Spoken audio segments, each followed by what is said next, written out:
যেই সময়ে রাশিয়া এবং ইউক্রেনের মধ্যে যুদ্ধ চলছে ঠিক ওই সময় ইরাকে আমেরিকান দূতাবাসে মিসাইল দিয়ে হামলা করা হয়েছে।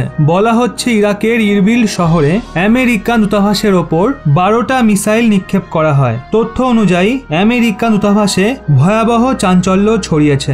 আমেরিকান সুরক্ষা আধিকারিকরা দাবি করেছে এই সমস্ত মিসাইল ইরানের তরফ থেকে নিক্ষেপ করা হয়েছে।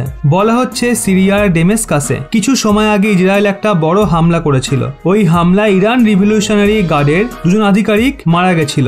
এখন সেটার বদলা নেওয়ার জন্য ইরান আমেরিকান দূতাবাসকে নিশানা বানায়। আসলে এটাও বলা হচ্ছে যে ভিয়েনাতে ইরান এবং পশ্চিমা দেশগুলোর মাঝে চলা পরমাণু বার্তা আচমকা থামিয়ে দেওয়া হয়েছে, যার জন্য ইরান এখন আমেরিকা এবং পশ্চিমী দেশগুলোর ওপর প্রচন্ড অসন্তুষ্ট হয়ে আছে। কিছু এক্সপার্টরা মনে করছে ইরানের ওপর রাশিয়ার অনেক প্রভাব রয়েছে। তো এটা বলা ভুল হবে না যে দূতাবাসের ওপর এই মিসাইল হামলা রাশিয়ার তরফ থেকেও একটা সতর্কতা হতে পারে। রাশিয়া এবং ইউক্রেন যুদ্ধকে নিয়ে ভারতের প্রধানমন্ত্রী PM মোদি ইউক্রেনে জারি সংঘর্ষের মাঝে ভারতের সুরক্ষা প্রস্তুতিকে নিয়ে এই বৈঠকের অধ্যক্ষতা করে। এই হাই লেভেল মিটিং এ অনেক বড় বড় বিষয় নিয়ে চর্চা হয়। এই বৈঠকে রাশিয়া এবং ইউক্রেন যুদ্ধের জন্য ভারতের ওপর পড়া প্রভাব নিয়ে আলোচনা হয়। এই বৈঠকে এটাও চর্চা করা হয় এই যুদ্ধকে শেষ করার জন্য ভারত কি ভূমিকা পালন করতে পারে। এই বৈঠকে PM মোদি ছাড়া সুরক্ষা মন্ত্রী রাজনাথ সিং, বিদেশ মন্ত্রী S জয়শঙ্কর, অর্থমন্ত্রী নির্মলা সীতারামন, বিদেশ সচিব হর্ষবর্ধন শ্রিংলা